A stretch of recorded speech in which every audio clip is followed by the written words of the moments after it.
Well, welcome to the Institute of Advanced Legal Studies in London. My name is Carl Stitchen, and I'm the Director of IELTS. It's my pleasure to welcome you today to Law and Humanities in a Pandemic. This series of monthly remote workshops seeks to make sense of the wide-ranging relationship between law and the pandemic through the insights of the humanities, broadly understood as the set of cultural influences which are shaping the use of law and the responses to it.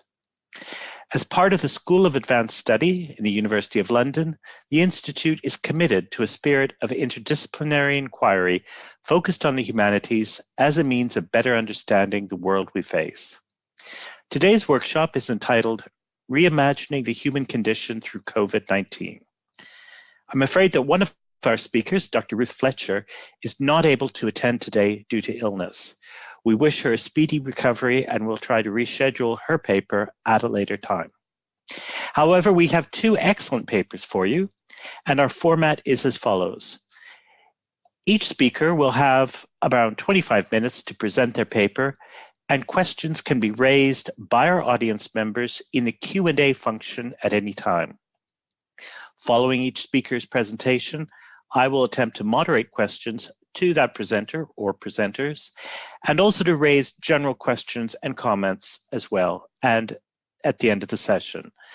The workshops are scheduled for about 90 minutes. Our first paper today is by Professors Nicole Busby and Grace James. Nicole is Professor of Human Rights, Equality and Justice at the University of Glasgow. She is an expert in equality law. Her main areas of interest include sex discrimination, the reconciliation of paid work and unpaid care, the protection of social and economic rights, and access to justice. Grace is Professor of Law at the University of Reading. Her research focuses on the legal regulation of working families. Grace and Nicole have published widely in this area, including in 2020 their book, A History of Regulating Working Families, Strains, Stereotypes, Strategies, and Solutions, which is published by Hart. Their paper today is entitled COVID-19 and the Legal Regulation of Working Families. Grace and Nicole, over to you. Thanks very much, Carl. And thanks everybody for joining us today, for logging on. I'm going to try and share my screen. I can just get that up and running first. Hopefully that works.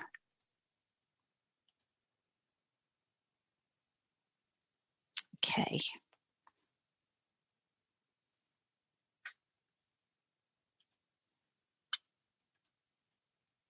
Okay. Right. Thank you again, Carl, and thanks everyone for joining. So our paper is going to focus today on the UK state's response to COVID-19 and its implications for working families with caregiving responsibilities. And we do this primarily from a vulnerability theory perspective. So the paper is structured into two parts. I'm going to begin by outlining the government response to COVID-19 from a working families perspective. And then Nicole is going to talk about what vulnerability theory can add to this analysis.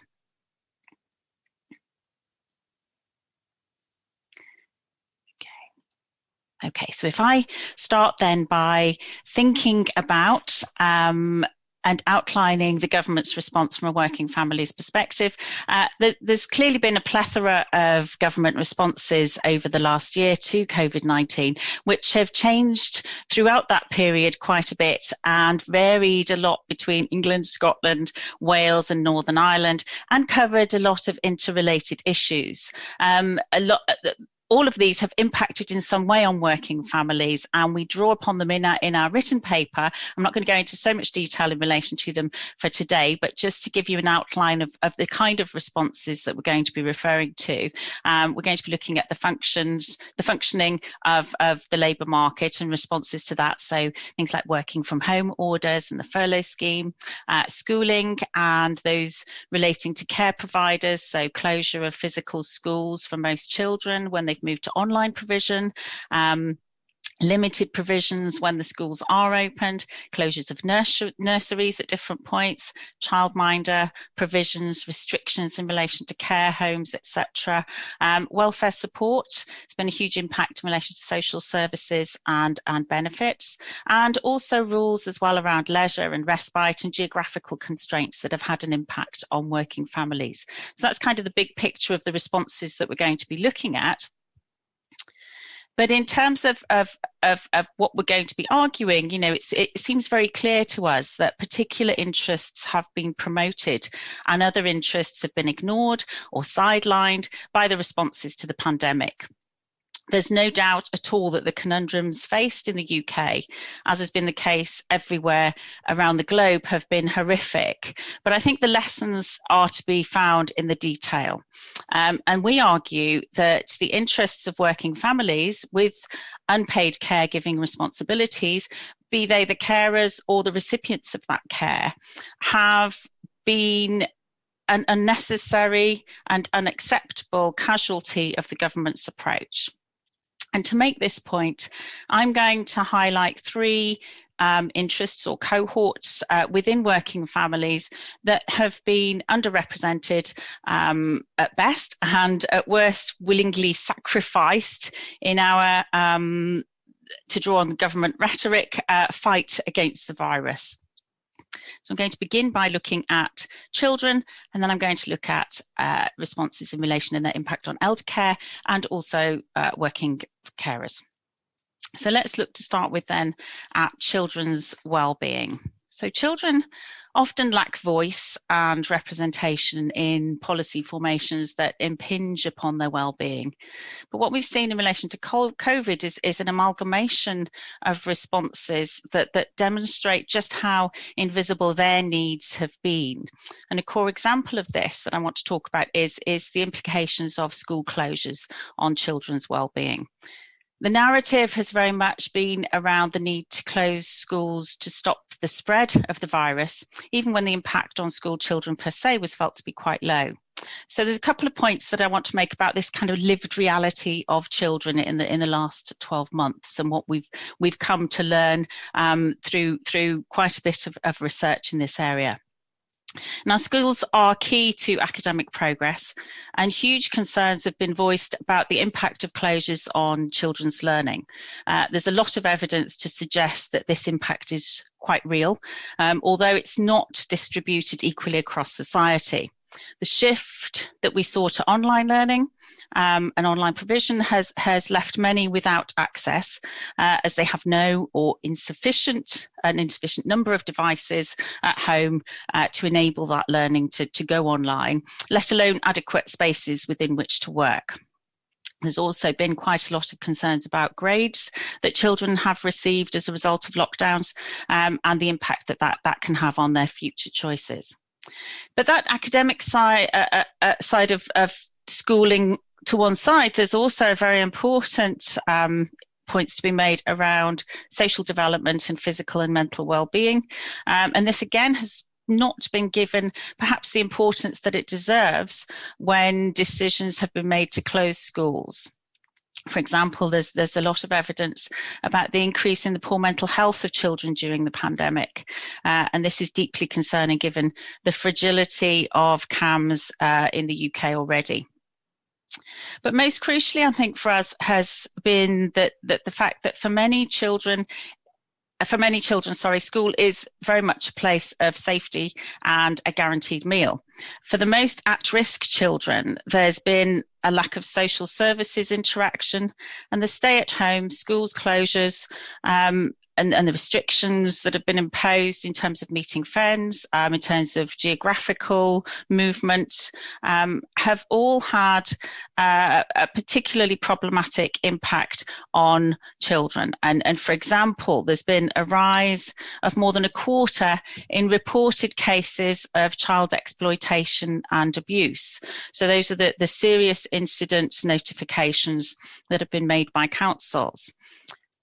But during COVID, there's also been a worrying drop in referrals to social services from schools, from clubs, and from health visitors. So there's a fear that there's an even greater issue that hasn't been uncovered. And when we bear in mind that in England and Wales alone, families, over 2 million children are in families with what's called the toxic trio: domestic abuse, parental drug, and alcohol dependency or severe mental health issues. And there's a great fear being articulated around whether there's been a significant rise in incidents of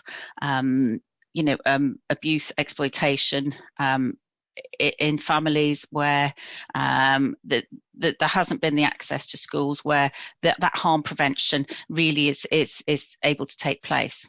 So all children have been negatively affected by the responses to COVID, but for those who are already at risk of harm or living on the breadline, the impact has been huge. And the general point for us is that children's wellbeing has featured far too little and far too late when it has featured in debates and decision making about how to tackle COVID. So the second cohort that I want to consider are older people with care needs, whether those needs are provided in care homes or within families or when they're living alone. And these needs have been very much underrepresented in government's responses to COVID as well. Interestingly, this cohort of our population has not been ignored. Indeed, if you look at the vaccine rollout, that's been dictated largely by age groups. But there has been a sense that their needs have been secondary, perhaps to protecting the NHS and getting us all and the economy back to some kind of normality. A link's often made to the fact that older individuals are more likely to have additional health complications, of course, and that these can lead to hospitalisation and death if they contract COVID-19, and this has very much informed that approach. But particular issues have arisen during the pandemic, for example, in relation to care homes, which I'm just going to outline now, where the virus was able to spread very quickly and where there were a huge number of preventable deaths, which suggests that the needs of those who are dependent on others for care have not been as significant as maybe they ought to have been.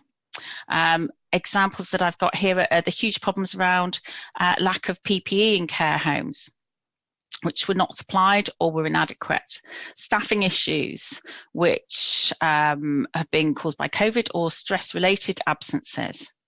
There was a particularly abhorrent policy of releasing individuals who tested positive from hospital into care homes initially, which also had a huge impact in this area. And more specifically, there's been some research around dementia, which shows that those particular difficulties for those with dementia for whom restrictions like mask wearing or lack of visitors or restrictions on movement are difficult to comprehend and increase fear and confusion have not really been acknowledged or addressed in government responses. So these are just some examples that I've chosen to just highlight today around this area, but mostly what we've witnessed within our approach to older people in need of care is very much perpetuation and entrenchment of the view that older people are separate from the rest of the population. And COVID-19 has done is reveal the fragility of an historical approach to older people and social care that has long constructed those in need as a vulnerable population, which is very problematic from a vulnerable theory perspective, which Nicole will come to talk about. And also the idea that elder care is a private and individual concern. So again, their lived realities have been of secondary importance when it's come to government responses. The final cohort that I want to just look at briefly are working carers, i.e. those who still undertaking paid work and unpaid care work. And in some, again, we can see how their needs or their lived realities have been mostly ignored. In brief, lockdowns have meant that many families are undertaking home working and schooling and care work, and the impact on working carers has not been adequately addressed. A few things to note about this. The majority of additional care work has been undertaken by women. So the reality for many mothers engaged in paid work has been described as an uncontested, never-ending shift. It's not that men haven't increased their contribution. There's evidence to suggest that they have done during lockdown, but mostly around specific activities, so homeschooling, play, grocery shopping, and not necessarily the mundane tasks. And this is something that we've seen before in relation to the work unpaid care divide. The divide is also the suggestions that that's shifted across time during lockdown, and hopefully this data will provide an opportunity for exploration of how it could help better facilitate men's care work and increasing men's care work. And I know the next session in this series is looking at gender and COVID, and I'm sure some of these issues will come out there. But from our perspective, the gendered consequences of this new reality of COVID has been well documented. And related to this reality has been the impact on working carers in terms of their mental health. Just last week, ONS data revealed that women are more likely to suffer from greater anxiety during the pandemic, and mothers of young children, those who are less economically stable, and single mothers have been found to have greater mental health concerns. There's also been a huge impact in terms of paid work. It seems that for all of us, working from home has meant working more hours.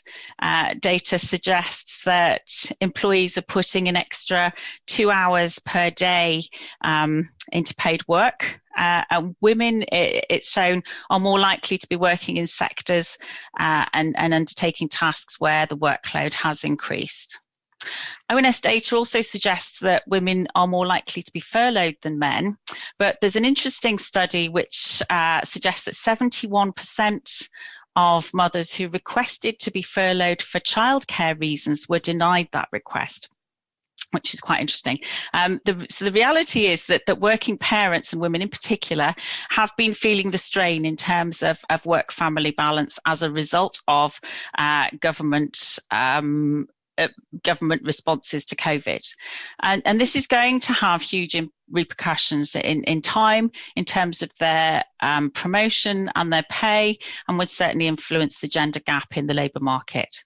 This is an area that I think has attracted most attention out of all the cohorts that I've looked at. There's a lot of attention being paid to a call by many bodies for the Equality and Human Rights Commission to investigate ministers for equality failures, and there's quite a lot of research coming out in this area. But overall, the point that we want to make from our perspective is that there has been an assumption that unpaid care work can be easily absorbed into working families. And this unpaid care work has long been undervalued, it's long been gendered, but the responses to COVID-19 have really deepened that reality.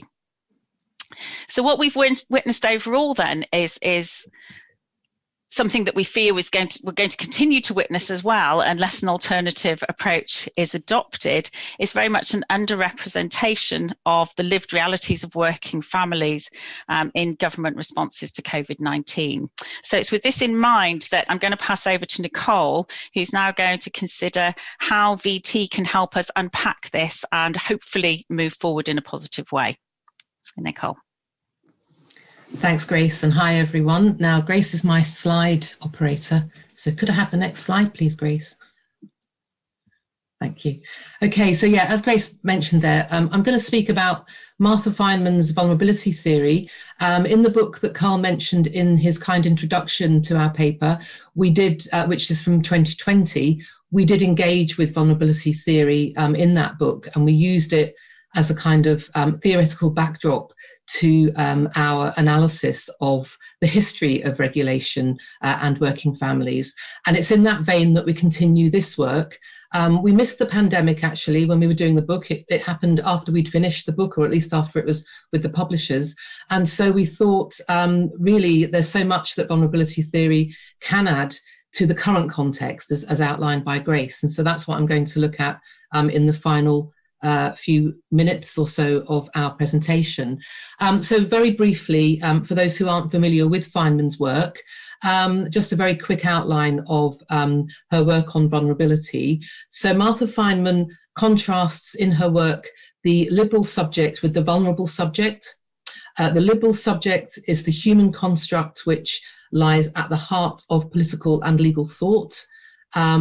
Individual transactions and interactions with the state and its institutions are posited to involve this supposedly autonomous and independent actor in processes of negotiation, bargaining, and consent. Competence is assumed under this model, and differences in power, circumstances, or actual ability are ignored. In contrast to this liberal subjectivity, Feynman argues that the state should act on behalf of the vulnerable subject, which, in recognition of our inherent and inescapable vulnerability, is representative of all of humankind. This notion of subjectivity recognizes the universality of vulnerability as the human condition. The goal of inspiring and achieving improvements in people's lives is not, therefore, equality per se, but rather a shared understanding of sustainable social justice.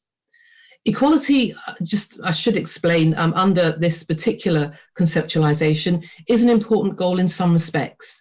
For example, in the achievement of certain quantifiable goals, such as equal pay for men and women. But it's not useful as a tool for achieving social justice, as it depends on the acceptance of certain standards or normative models.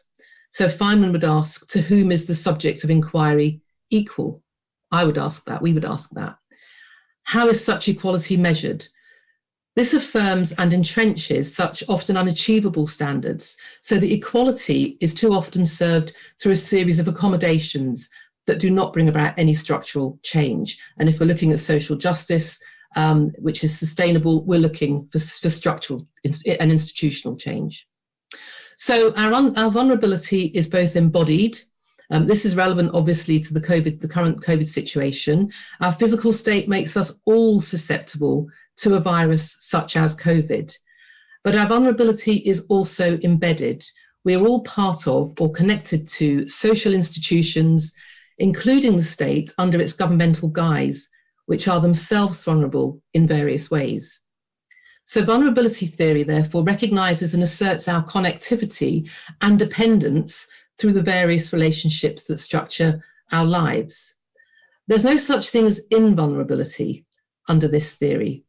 The counter to vulnerability is through resilience building, which, because of our social and economic positioning, will vary, which is why we see the impacts of COVID play out in these different ways, as Grace has explained in the first half of the paper. So it's not that some populations are particularly vulnerable, we would argue. It's because they lack the ability to build resilience in the way that may protect them or help them to cope with the things that basically, life throws at all of us. So impacts are felt differently. Our ability to build resilience, of course, is led and facilitated by the actions of the state. In order to counter our vulnerability and to build individual, group and societal resilience, Feynman calls for a responsive state. This is a demand that is rooted in an interventionist idea of the state, which recognizes that the state is always active, but it asks on whose behalf should the state act. So Grace, at the beginning of the presentation, posed that question about sidelining or prioritizing different interests. And this is really where I think vulnerability theory is useful. Next slide, please, Grace. Thanks. So very briefly, talking about the UK state's response to COVID, the UK government has recently published its plans for recovery from COVID-19, its economic plan for recovery from COVID-19. In its report, Build Back Better, the Prime Minister and the Chancellor introduced a strategy for £100 billion of capital investment in 2021 to 22. So we're now looking then at the future. How are we going to move out of the pandemic when that time comes? And we're not in recovery yet, but we are hopefully, with the vaccination programme, moving towards recovery. Some observations from looking at that plan for growth are that the focus is very narrow and heralds a return to the pre-COVID economic model, with infrastructure narrowly defined as broadband, roads, rail and cities. That's infrastructure, according to the UK government. The investment of venture capitalism is key to this recovery plan, so that the shift in service delivery from public to private is set to continue and increase. And the whole plan is based on a series of narrow economic goals, focused on economic growth, with no mention in the whole programme, in the whole report, I should say, of the very high social costs that we have all endured over the last year to varying degrees, as we've outlined. So next slide, please. And I'm going to finish up here. So to conclude, it's worth asking then, what would a state response based on vulnerability theory look like at this moment in time in this particular context? And here we see an alternative state response using vulnerability theory. What can we learn from vulnerability theory? What would a reimagined responsive state response look like? I think it's true to say that the pandemic has disturbed the supply and demand necessary for global capitalism to function. And this could, through some eyes, provide an opportunity to reset our vision, if you like, for whatever we might want to call it, recovery. Economic growth, in my mind, way too narrow. It's a narrow starting point, actually.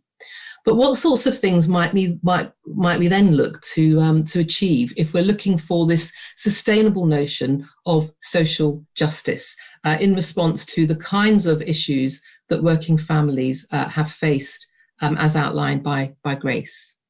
Well, for example, we might recognise childcare and social care as infrastructure.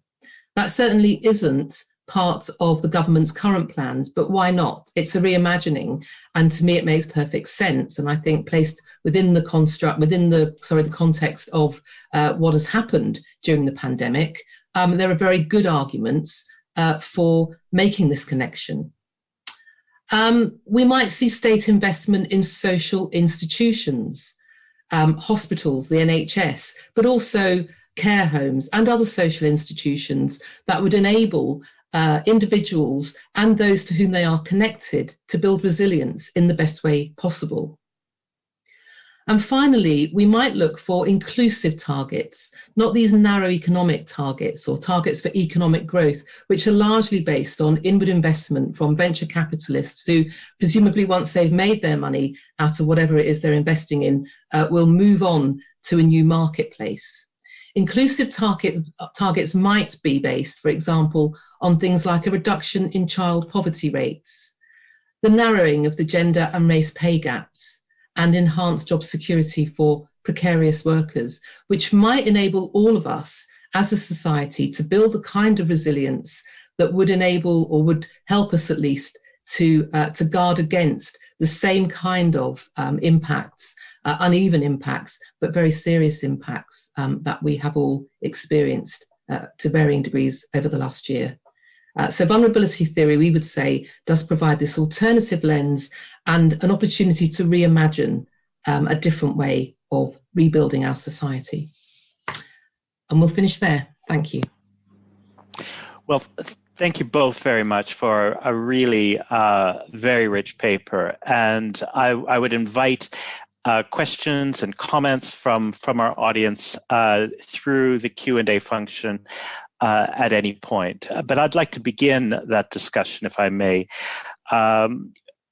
really by, first of all, I'd like to say that I think your use of vulnerability theory is very apt in this context, and I think it highlights some of the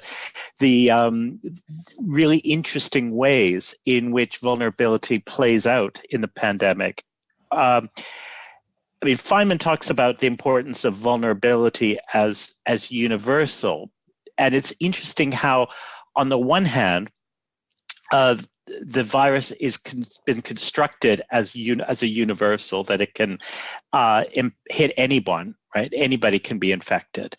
But on the other hand, we also see the way in which vulnerability is used to single out particular parts of the population, particularly, I think, by skeptics of lockdown. So we see statistics kind of manipulated so that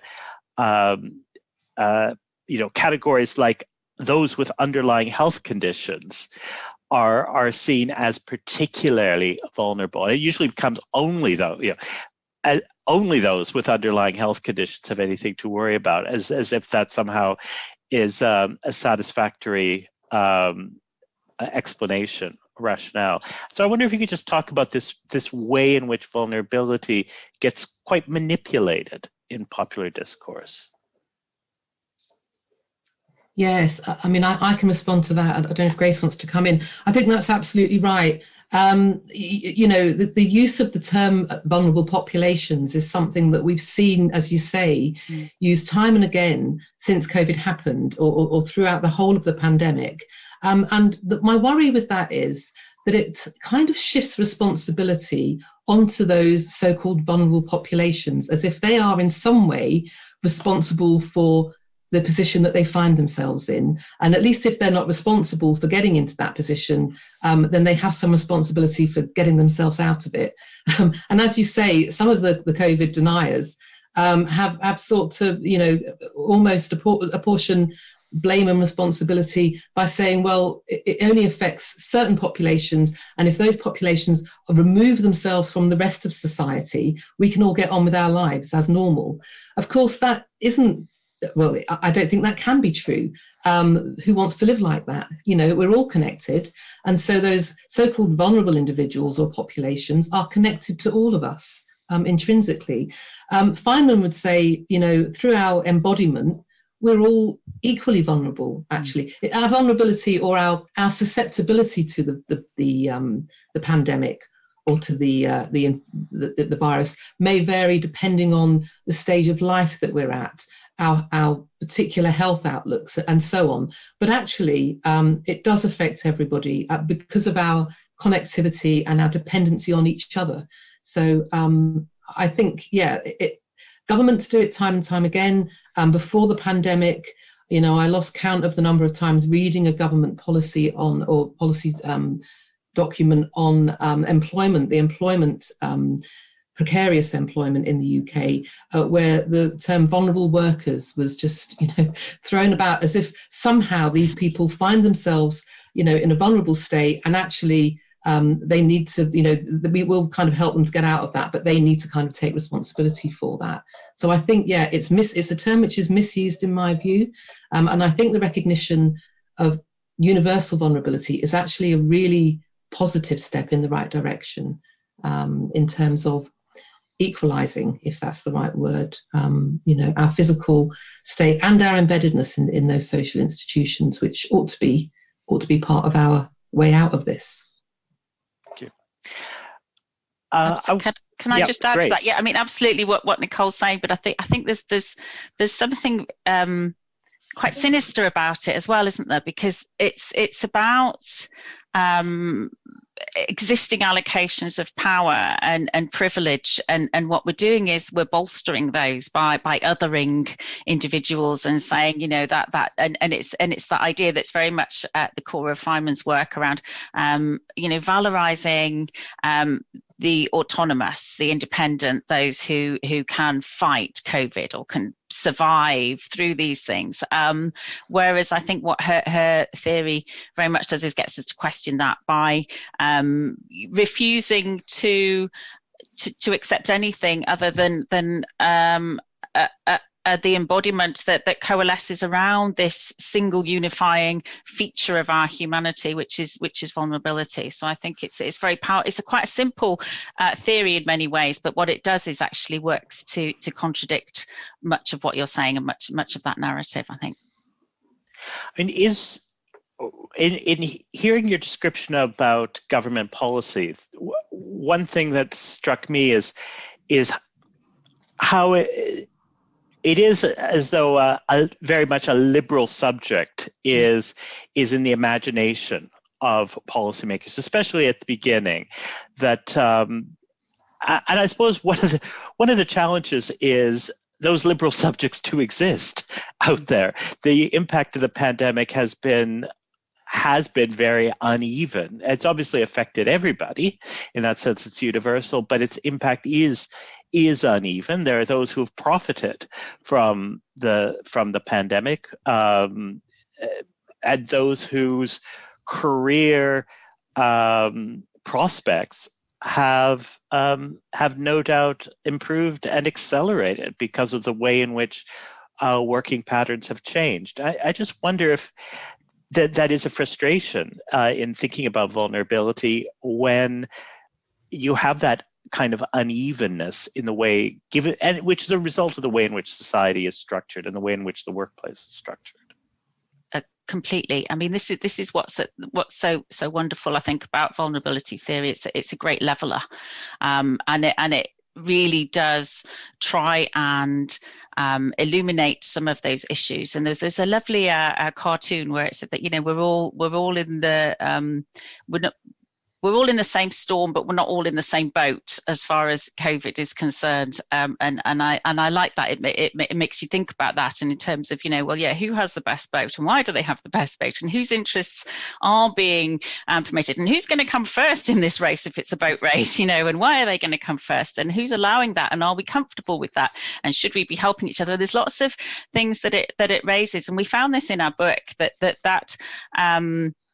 that presentation of the liberal self as the ideal is inherent and embedded in so much that we have historically approved of and continue to approve of and reinforce for many, many decades.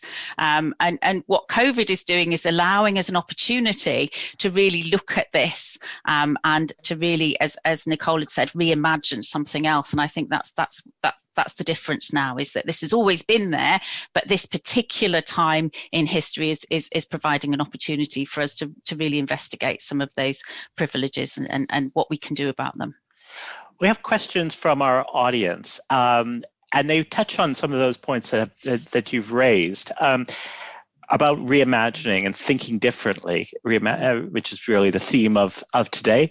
And one is around the connection between childcare and social care, and thinking about that as an infrastructure, as part of infrastructure. I wonder if the question invites some elaboration on that, on what that would look like. Yes, thank you. Hi, Dermot. I think it's a good question, and I'm glad that you asked it, actually. I mean, governments make choices, right, when they decide how to spend the limited resources that they undoubtedly have. And so, where we're talking about infrastructure, we're talking usually about something which is seen as a kind of investment in people, the people whose jobs may be created or enriched or improved or whatever through that investment. And I don't see why nurseries and schools and other forms of childcare and social care shouldn't be classed in this way. Again, we buy into the kind of liberal model where, the only things that are seen as worthy of this kind of big capital investment are, building projects, which actually questionably cause more trouble in some respects than they actually solve, because of the effects on the environment and so on and so forth. So it's just a question of framing in my mind. Why shouldn't we frame things differently? And why shouldn't we think about the sorts of job creation that might happen around a proper investment in, for example, preschool education, and other forms of childcare and other forms of care, in fact. You would improve the quality of the jobs involved in those sectors, which desperately need that improvement and that investment. And it's never been done. They've always been seen as kind of peripheral. And I don't see why that is the case when they're jobs that are probably and sectors that are always have been needed and always are going to be needed. Why shouldn't they be prioritised in government's spending plans in the way that building and railways and all these other, I suppose, more things that are more related perhaps to a heavy manufacturing industrial base. It seems very old-fashioned to me. Actually, in the Building Back Better report, I see that Boris Johnson mentions in the introduction that he'd like us to return to the golden age of the Victorians. And I thought, well, in some respects, we've never left that age. And so, yeah, I We've think got it's the statues. Yes, he doesn't mention statues, but I'm sure he's got plans there as well.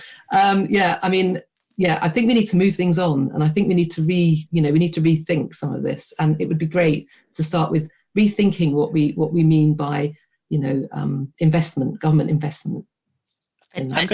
Sorry, can I just say, as well, I mean, what if COVID has shown us anything, that the current emphasis hasn't worked. I mean, the fragility of social institutions, of the providers of care, and the way that we have outsourced and privatized key providers of care has just simply caused huge problems when something like COVID has hit. So if there are lessons to be learnt about how we've got to this point and a need for reimagining, then it's certainly now, and COVID has shown us that, I think. I'm going to give you a couple questions to think about. First of all, from our audience, thinking about positive lessons that can be learned from the pandemic. And also an interesting question about whether we should also be thinking about employers' responsibilities to think alternatively. Yeah, positive lessons. I mean, I think I hate to be gloomy on this, but I think it is an opportunity. I mean, it's not an opportunity. It's been an awful time, and I wouldn't want to belittle any of that and say, oh, let's put a positive spin on it. I don't think there is one to be had, but it does provide that opportunity, as I said, to reset. We've seen large government investment in all sorts of areas, the furlough scheme and so on. That is unimaginable, actually, in previous years by a Tory government, So it can be done. It has been done. I know now the scramble is going to be how we're going to pay it all back. And, there's a whole debate to be had about that. But it can be done. And I think, in terms of that kind of resetting exercise, if we looked at something along the lines of the responsive state under the Feynman's vulnerability approach, we could have some very positive results or some positive outcomes from this.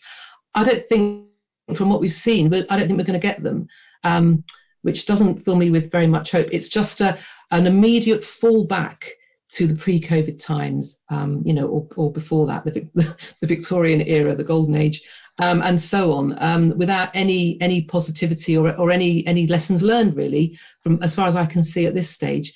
As far as employers' responses, I think that's a really interesting question.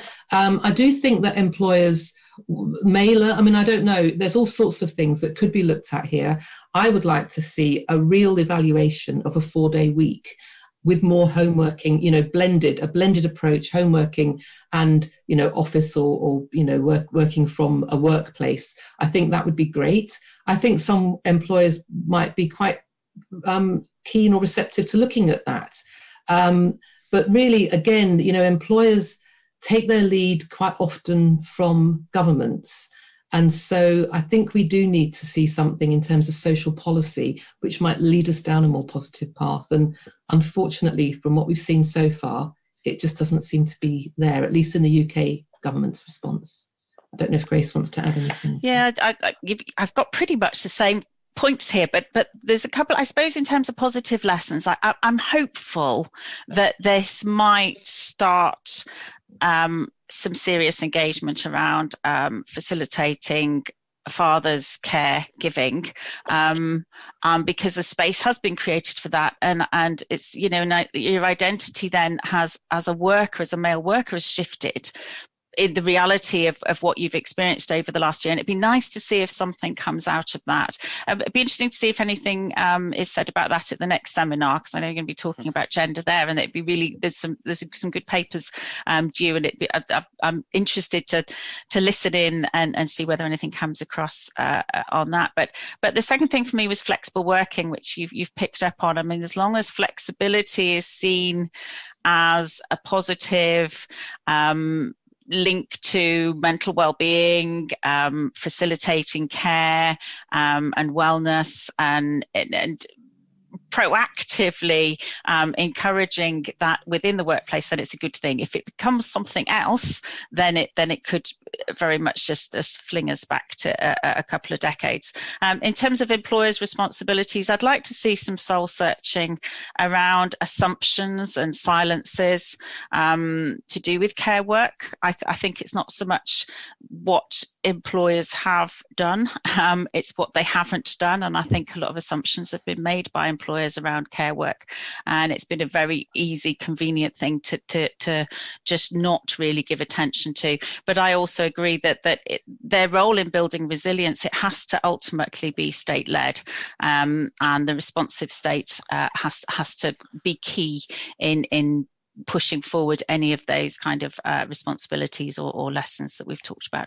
And I'll just touch on the final 2 points, which I think are really interesting, that's come from our audience, is the way in which vulnerability theory might point up some interesting vulnerabilities that we might not always have thought of in terms of those who are not able to homework, which may actually include people who we would usually think is quite privileged, like doctors, for example, on the front line, which I think is an interesting way in which vulnerability theory can slice through in showing up some interesting results of the pandemic.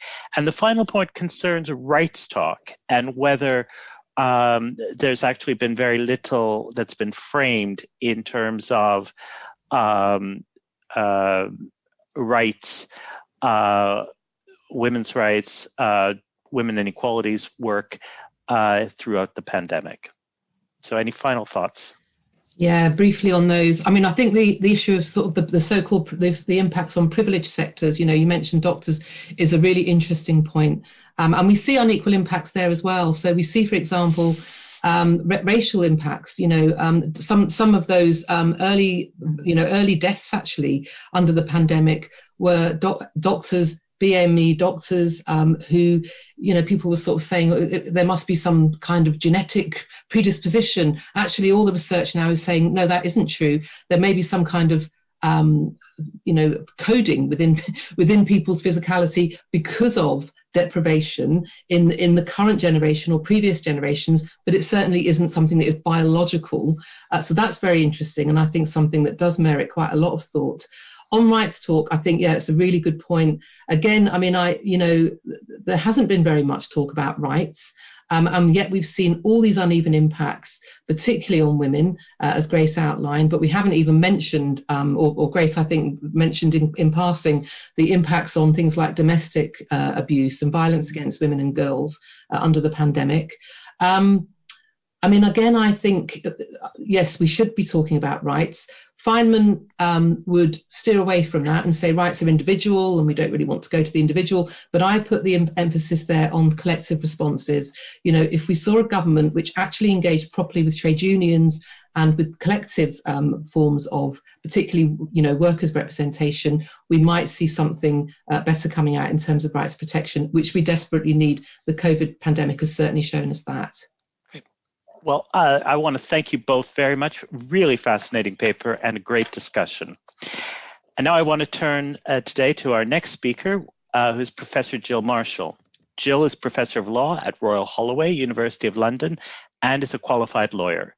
She's engaged in researching law's purpose and how law relates to and shapes our understandings of human freedom, identity, and living.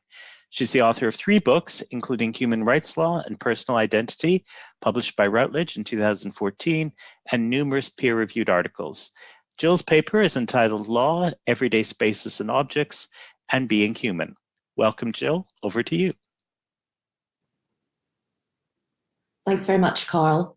And it's great to be here with you today. As you can see, the slides have come up. And Dali has very kindly agreed to do the slides for me.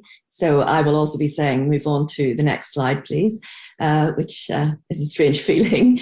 So maybe if we could move on to the next slide. I'm going to identify in this paper, draw on some lockdown themes from Georges Perec's Infraordinary and Xavier de Maistre's work, which was written during involuntary solitude, focusing on journeys through objects in his room.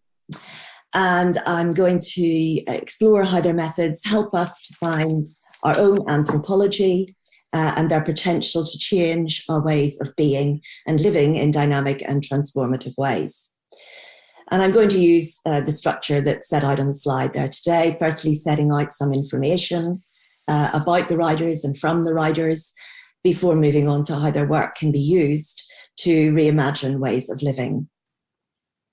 So if we can move on to the slide, which we'll be looking at Pirec. So Georges Pirec was a prolific writer with much work produced, especially in the 1970s, and he demonstrated an unrivaled mastery of language in every kind of writing, from the apparently trivial everyday objects and spaces to the deeply personal. And it includes lots of different genres, including fiction and sociology and anthropology. His personal history is important. He was born in France to Jewish-Polish parents who had both migrated separately to Paris with their families when they were much younger, between the First and the Second World Wars. His father was enlisted and died during the Second World War. His mother was deported to Auschwitz in 1943, and no record of her was ever found. In 1958, she was officially declared to have died in 1943. So the work that I am looking at and want to talk about today is his work, particularly in a piece called L'Infraordinaire, published in 1989, but first published in Cause Commune in February 1973. So in that, Pirec traced what is truly daily, those everyday habits and material objects of which our lives consist, those objects which often go without saying. And it's best to use some of his own wonderful language, so I'll be quoting quite a bit in this section. And he says, what speaks to us is always the big event, the untoward, the extraordinary. Airplanes achieve existence only when they're hijacked. Behind the event, there has to be a scandal, as though life reveals itself only by way of the spectacular, as if what speaks, what is significant, is always abnormal. In our haste to measure the historic, significant, and revelatory, let's not leave aside the essential, the truly intolerable, the truly inadmissible. What is scandalous isn't the pit explosion, it's working in coal mines. Social problems aren't a matter of concern when there's a strike. They are intolerable 24 hours out of 24, 365 days a year. So he says that the daily papers are pretty hopeless. They talk about everything except what is daily, what's really going on, what we're all experiencing. He says this is missing. How should we take account of, question, and describe what happens every day and recurs every day, the banal, the quotidian, the obvious, the common, the ordinary, the infraordinary, the background noise, the habitual? And he says it's difficult to question the habitual because we're so habituated to it. We don't question it. It doesn't question us. It doesn't seem to pose a problem. We live it without thinking, as if carried within it are neither questions nor answers, as if it weren't the bearer of any information. And he continues, this isn't this is no longer conditioning, it's an anesthesia. We sleep through our lives in a dreamless sleep, but where is our life? Where is our body? Where is our space? He guards against being numb to the importance of these things, and instead we can ask what they may tell us about what is important in life, what makes life worth living. So Pirec talks of the world's concreteness, of being irreducible, immediate, tangible, of something clear and closer to us, of the world as the rediscovery of a meaning, perceiving that the earth is a form of writing, a geography of which we had forgotten that we ourselves are the authors. And he asks, how are we to speak of these common things? How to track them down? How are we to flush them out? How are we to wrest them from the dross in which they remain mired? How do we give them a meaning, a tongue, to let them finally speak of what is, of what we are. And he says what's needed perhaps is finally to find our own anthropology, one that will speak about us, will look in ourselves, not the exotic anymore, but the endotic, to question what seems so much a matter of course, but we've forgotten its origins. What we need to question, therefore, is bricks, concrete, glass, our utensils, our table manners, our tools, the way we spend our time, our rhythms. To question that which seems to have ceased forever to astonish us. And he says, make an inventory of your pockets, of your bag. Ask yourself about the provenance, the use, what will become of each of the objects you take out. And he says that it matters little to him that these questions sound fragmentary and barely indicate any sort of methodology or method. He says it matters to me that they should seem trivial and futile. That's exactly what makes them just as essential, if not more so, as all the other questions by which we've tried in vain to lay hold on to our truth. And what does he document? Well, he has a meticulous accounting in Species of Spaces. He starts with the void, then moves on to the page that he's writing on, and then further on to the bed, the bedroom, the apartment, the street, the neighborhood, the town, the countryside, the country, the world, and space. And he does it in that order. And then if we can just click into the same slide, we should hopefully have a quote on cats. And you can see his rather playful photograph of his cat. I don't know if Dali, if you can do that. Thank you. Great. And he says, any cat owner will rightly tell you that cats inhabit houses much better than people do. Even in the most dreadfully square spaces, they know how to find favourable corners. This shows you something of his playful, warm, and enjoyable writing style. And on rearranging and categorising, he says, this will once again be a way of marking out my space, an approach to my daily practice, a way of talking about my work, about its history and my preoccupations, an attempt to grasp something pertaining to my experience, not at the level of its remote reflections, but at the very point where it emerges. So I just want to mention a little bit about Xavier de Maistre's journey around the room. If we can move on to the next slide. Thank you. In spring 1790, a 27-year-old took a journey around his room in Paris, or in France, in a different part of France. So being in forced isolation, he explains what objects he has in his room. Those things most taken for granted, yet, as it's been noted, there is nothing which can say more about who we are than the things with which we surround ourselves. De Maistre had earlier in life secured himself a place in a hot air balloon which floated over his hometown for a few moments before crashing into a pine forest. So he's very interested in travel, and in his confinement, he starts to describe his own room travel journey.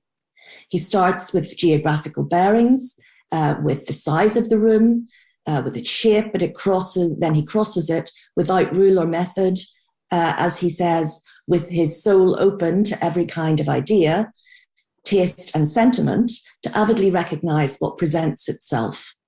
Rather than having a set itinerary in advance, as many travel writers may have, such as I have to do 5 things today, I have to see these sites. He doesn't want to do that. So he goes randomly, and he goes from table to picture, then towards the door. He says he may be met with an armchair on the way, a nice fire, books, pens, and so on. And in doing so, he reminisces and tells stories of the objects and of himself. And as we can see from the front cover on the slide, he travels in and through the everyday and the objects in his room, wrapped in his dressing gown, satisfied by the confines of his own bedroom. So moving on to try to explain a little bit about how I connect this to being human, becoming human and seeing things differently in the next slide. Brown says that these writers make us reflect on the extent to which the journey around your room may be as good as any trip around that slightly bigger but equally finite room, the world. And I'm looking at these writers in the context of my work on the ways in which law shapes our understandings of identity and living, how it interacts with human freedom, how law can oppress or empower us, with law's power as a mechanism of control and of regulation, shaping the lives we live and the people we can be, including how the human person is represented in law and legal definitions. So there's particular emphasis in this work on feminist analysis of law's patriarchal nature. And I'm interested in how law can protect us and be used in an unequal and hierarchical world, yet avoid entrenching stereotypes and existing inequalities. As Elizabeth Fraser has asked, how can we examine what people actually value now while seeking to address the normative question of what is right or appropriate to value and why? What would be of moral importance in a post-patriarchal world? In what ways do traditional conceptions of the human or of the person and ways of living need to change to construct a better place and way to live?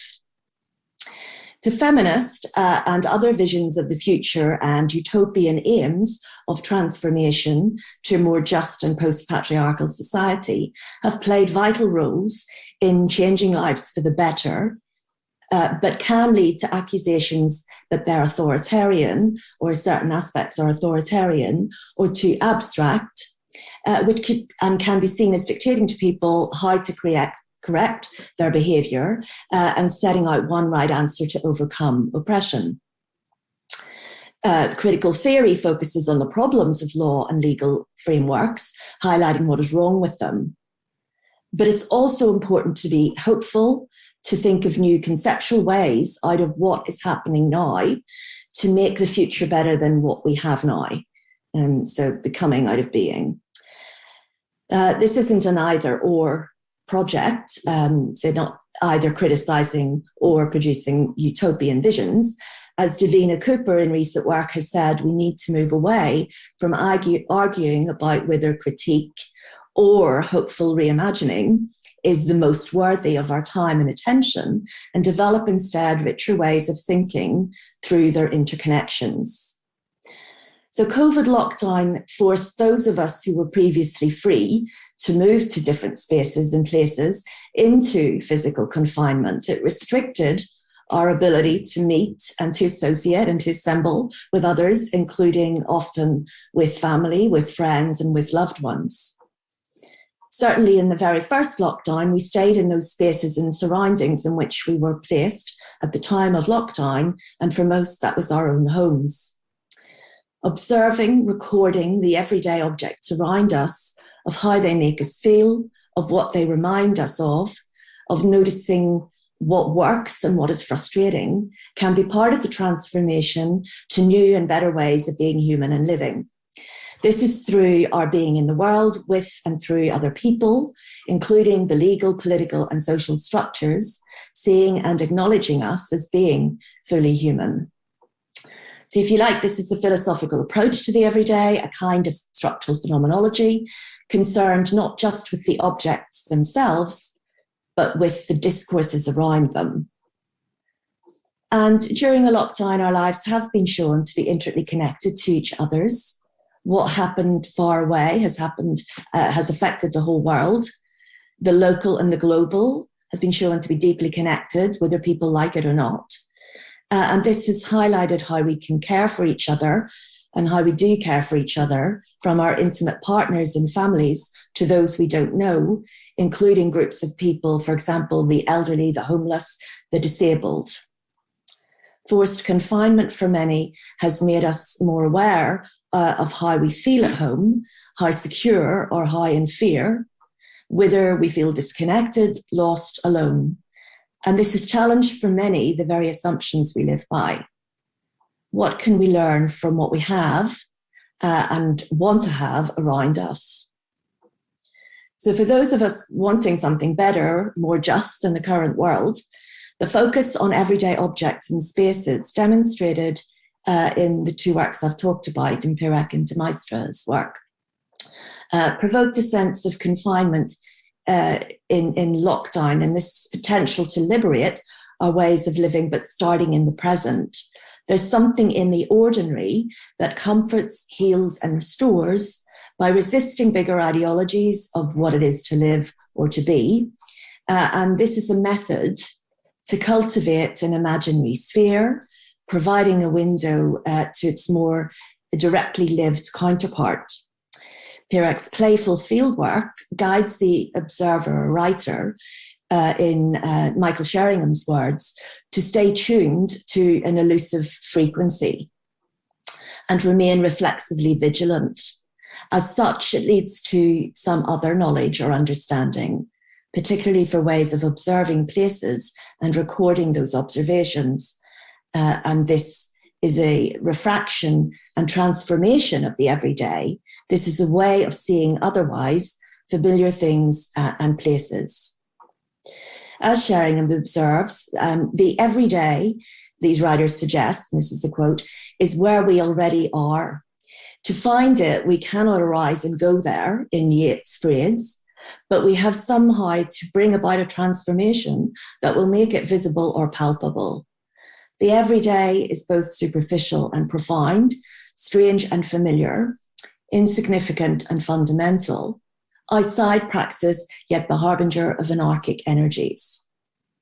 These strategies help to find resistance to narratives that oppress, to find ways to write new narratives about the self and the concept of the self, to allow new narratives of the self to take shape.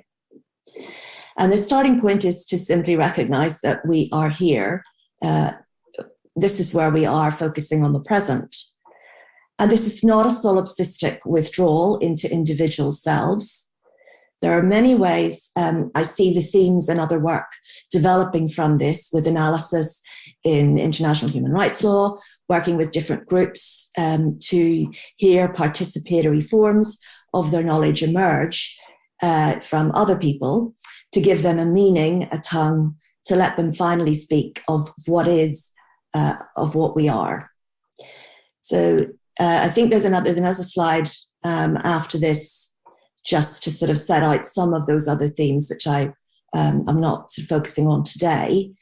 And I think that's sort of all I really want to say for the time being. And I look forward to hearing any questions you may have. So thanks very much for your time and listening. Thank you very much, Jill, for an incredibly rich paper, which is bang on the theme of this series on the relationship between law and humanities. And I invite questions and comments in the Q&A function throughout.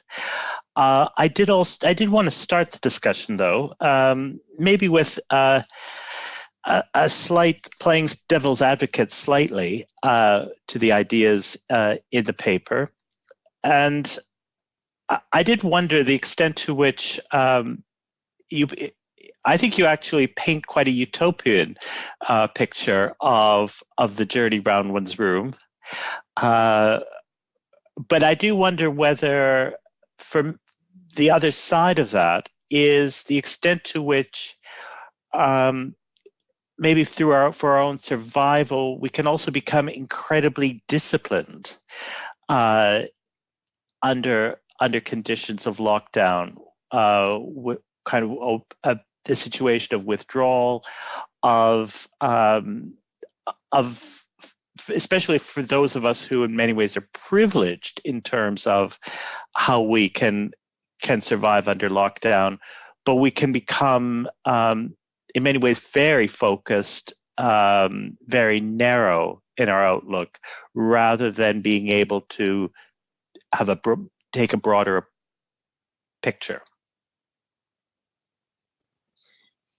In terms of being disciplined and narrow, could you maybe explain a little bit more what you mean? I think it's the way in which we actually become very, maybe I just speak for myself here, become very focused on patterns, routines, repetition as a way to create to feel the need for structures, rather than to actually, it doesn't feel like a journey in those moments. Okay, so that probably has more in common with the Pyrrhic version because of the categorization that he's very fond of and classification, and then certain elements of routine. So yes, I suppose that many people obviously can have reacted in different ways to the lockdown, and the lockdown can create lots of like horrific things. And I have sort of prefaced all this with it's focused on those who are well, those who have the ability to be able to do these things. But it's also enabling us who have been able to be free and to walk around, etc., and to go out, to feel how it is like for those who have been ill, who are ill, who are in confinement. So prisons, people at sea, like, actually on the sea, or, ships, and etc. Those in remote locations, disabled people who maybe, whatever the disability may be, have been unable to move or go very far within their own room. And, this is before COVID as well as during COVID. And I just think that this method enables people to feel more empathy and to understand a lot more about what it might actually feel like to a very narrow extent. But I'm not sure how that really deals with, the idea of discipline. I think some people can be disciplined and some feel it like as a discipline of structure and routine in the day, but other people may be, it's all a bit random. But it's more thinking of the focus on the objects, and then you can focus on, where did that coffee come from? Who made it? Why do I like the taste? What does it make me remember? Or does it make me remember anything? But connecting it to who created it and where things may, that's just a small example, where things may be going, which I think links to the, do an inventory of your pockets, etc., which I think is really quite useful. Okay, thank you. Another point that struck me in the paper was how this potential for alternative imaginings is actually quite threatening to kind of existing structures of power. I think you're on to something there that's very strong, and I think it's what came to mind was the way in which, especially coming out of the first lockdown, the rhetoric from government was very much things had to go back to a kind of pre-COVID way of living, that people had to come out and they had to go back to work, and things had to. There was kind of no acknowledgement that things had changed at all, or that this period of being able to take a journey round the everyday might have a long-term impact on the way in which we thought about things, on the way in which we might empathize. Yeah, I think that's definitely true, that it could be seen as threatening to people in power.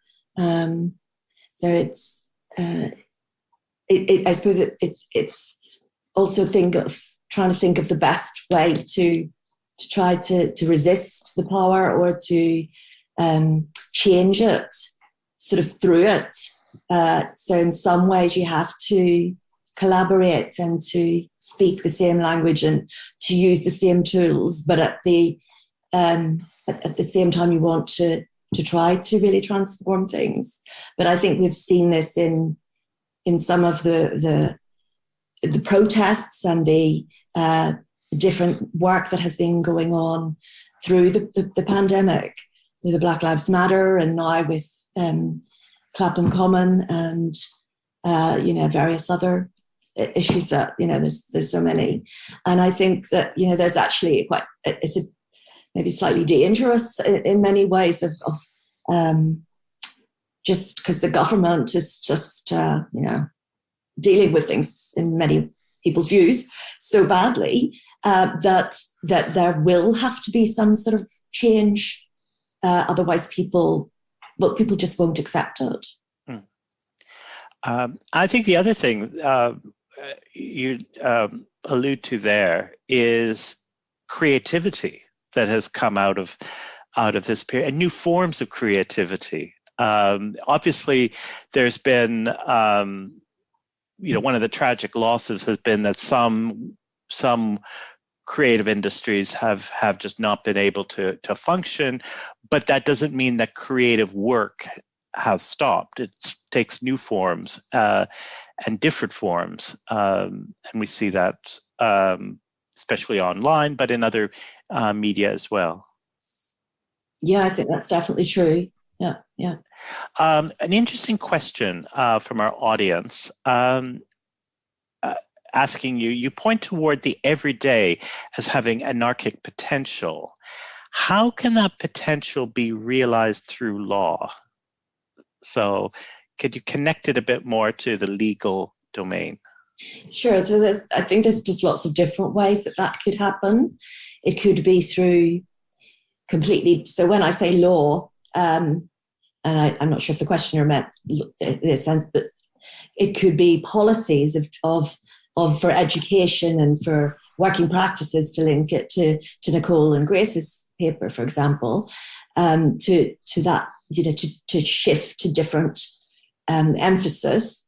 So that could be one way. There could also be judicial interpretation in ways which acknowledge the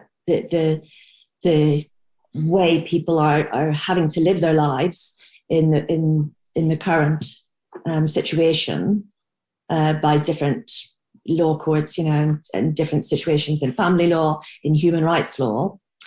And I've also sort of tried to do some work in connection with the human rights angle, at an international human rights law angle, to try to look at the human of human rights, and to look at the critiques. Of course, there are many of the critiques of feminist critiques of human rights, and of the human, which figures into the human rights person, and also rights. And then how that could be potentially transformed by ensuring that different forms of knowledge from different people who can express their ways of living and their everyday experiences in different ways. So it could be Indigenous knowledge, it can be knowledge from different communities in lots of different parts of the world, but they're actually genuinely asked to participate in how they feel and what they need. And then that's actually listened to, rather than imposed in a sort of top-down way by law policymakers and law enforcers and interpreters. That's just some of the things that I was sort of thinking of. I suppose one other insight that's been, it's long been thought about by critical legal theory, which has been kind of indisputable, has become the relationship of the constructedness of the public-private dichotomy, where the public has collapsed into the private in such a way that there must be, I would have thought, great potential to come out of this rethinking that relationship about the importance of the private, but also the public-private dichotomy has been manipulated throughout. Yes, definitely. And that's sort of, but the public and private in many ways is, just being used against certain groups of people, including women, because women want their own private space and women want their own room of their own to wander around if they had the time, etc. And I think it's important to still retain this level of understanding what private life means. So I think, yes, definitely interrogating that public-private binary is a good thing and is something that should be done. But I just think sometimes with critiques of that, it can end up that the state will then step in and have control of everything in your life. And I sort of, as I see the state as in many ways representing a male gaze and a male way of being, then that's actually more intrusive in some ways if there's going to be the state surveillance. Question from our audience. Do you think this sense of a deeper understanding of our relationships with objects and space around us could be helpful in an environmental climate change context, which of course has been impacted by the pandemic? Yes, definitely. I think there's lots of potential in lots of different sort of areas of law, and that can include international human rights or international law, international environmental law. But it's sort of, I think there's many ways you can think about it in terms of the nature, perhaps, as well as animals and your relationship with animals and nature, and how law sees them as, objects for our use, etc. And instead that could be broken down to be much more holistic and interconnected. Following up on some of the points you made, there's an interesting question from the audience, from Dermot, which points out that Xavier de Maistre wrote as a soldier under 42 days of house arrest of his journey around his room in 1790. Perec wrote of the everyday within ever-widening circles from bed to world, but without apparently any reference to people. And the question is, are these really models for a feminist approach? Do they speak of social relations, and if so, how? So I think in terms of Perec's work, it probably speaks more to social relations because it's talking about the everyday in the context of how we've got there and why we think these things are important.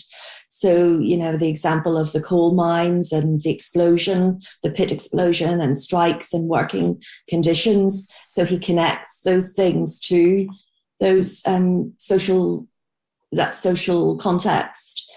And always through his writing as well, this sense of remembering and of talking about his relationships with other people. So I think that is in his writing.